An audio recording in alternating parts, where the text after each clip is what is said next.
In this week's nScreenNoise, we look at the 4 reasons why it was inevitable that Sony would close its PlayStation Vue virtual MVPD service. Let's get started.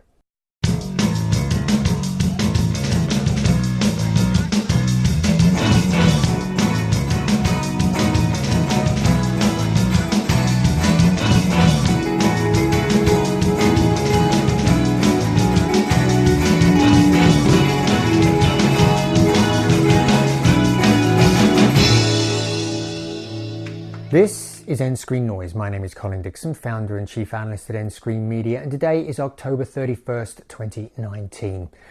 The announcement by Sony that it would shutter its PlayStation Vue virtual MVPD service is probably not surprising many people. The writing has been on the wall for a year, and in fact, back in May of 2018, CEO Kenichiro Yoshida said that the company would focus on businesses that were able to deliver a quality profit. And I'm afraid PlayStation Vue has never been able to do that.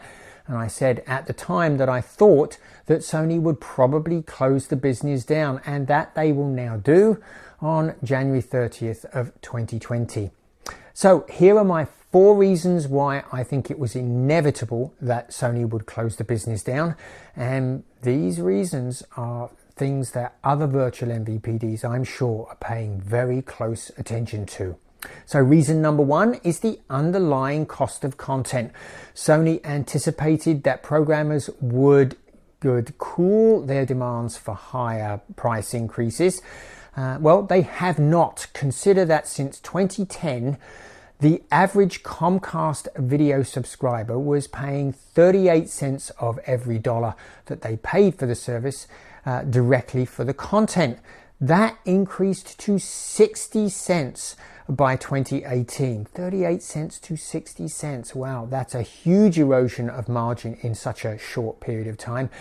And it is likely that PS Vue is getting a way worse deal than Comcast. CBS's CEO said in 2017 he was getting twice as much in license fees from virtual MVPDs than traditional pay TV operators. So what that meant is that that at the time I looked at the profitability of PS Vue in 2018, and I didn't think it was making any money. It was probably losing money. Now, it increased prices $5 in July of this year, but even with that $5 increase, it's an incredibly marginal business.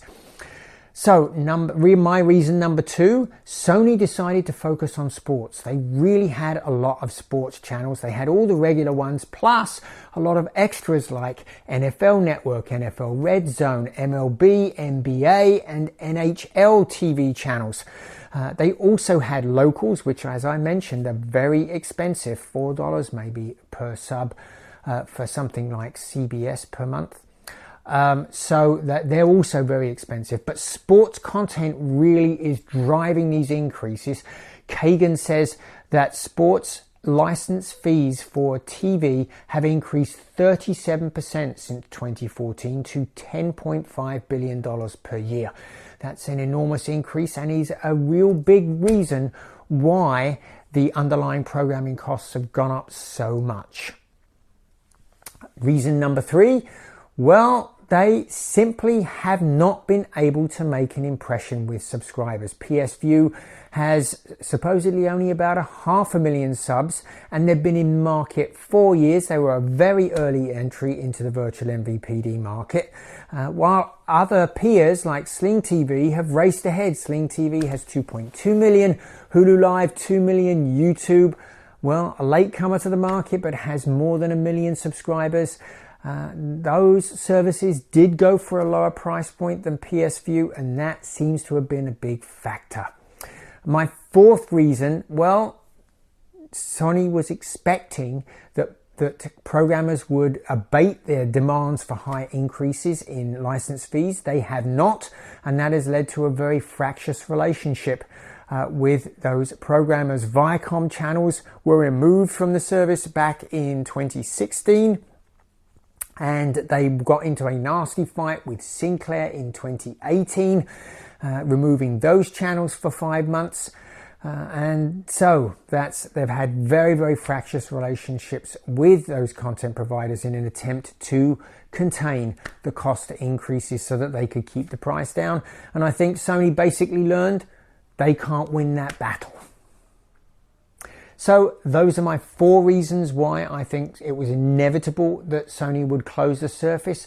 Low or no profit, fractious relationships with programmers, constant price increases, and when you add in that it provided dubious benefit to the gamer business, which is its core business and which is why it's called PlayStation Vue in the first place, well, there was really no reason to keep this business around.